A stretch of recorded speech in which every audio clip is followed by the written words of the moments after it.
Green, tomato, chilli and curry ഇട്ടിട്ട് നല്ലോണം ഒന്ന് സോൾട്ട് ചെയ്യാം. ഇതിലേക്ക് കുറച്ച് സോൾട്ട് ഇട്ട് കൊടുക്കാം. നല്ലോണം ഒന്ന് സോൾട്ട് ആവാൻ വേണ്ടിയിട്ട് കുറച്ച് സോൾട്ട്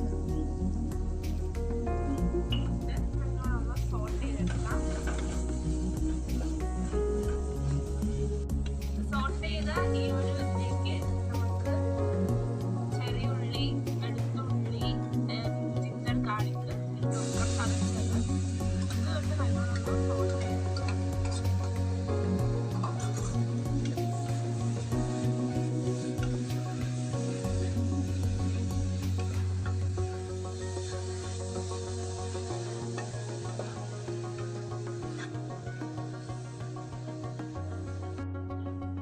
സോൾട്ടായതിലേക്ക് 1/4 ടേബിൾ സ്പൂൺ മഞ്ഞൾപ്പൊടി ഇട്ട് കൊടുത്തിട്ട് നല്ലോണം ഒന്ന് സോൾട്ട് ചെയ്യാം. ഫ്ലെയിം മീഡിയം ഫ്ലെയിമിലാണ് വെച്ചിട്ട് സോൾട്ട് ചെയ്തെടുക്കാതെ. ഏകദേശം ഈ ഒരു പരിവാകുമ്പോഴത്തേക്ക് നമുക്ക് 1/2 കിലോ ബീഫ് ഇട്ട് കൊടുക്കാതെ. ബീഫ് ഇട്ട് നല്ലോണം ഇളക്കാം.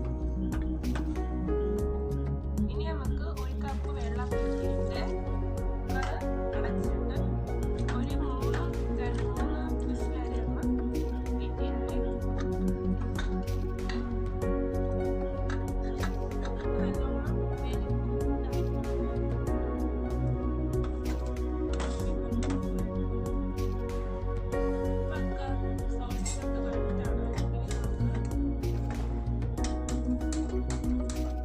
നമ്മള് 2 ടേബിൾ സ്പൂൺ മുളക് പൊടി ഇട്ട് അതിന് 2 ടേബിൾ സ്പൂൺ മല്ലിപ്പൊടി ഇട്ടിട്ടുണ്ട്. 3 ടേബിൾ സ്പൂൺ മല്ലിപ്പൊടി ഇട്ടിട്ടുണ്ട്.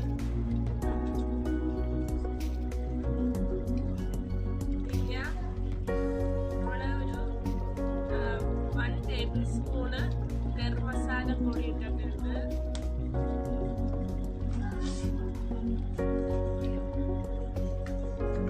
ഇനി പെപ്പർ ഇട്ടായിരുന്നു. നല്ലോണം കുക്ക് ചെയ്തെടുക്കുക. നല്ലോണം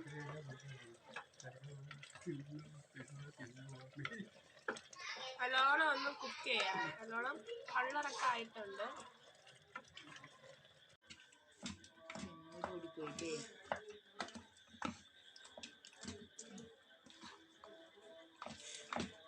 ഹലോ കേൾക്കാവോ?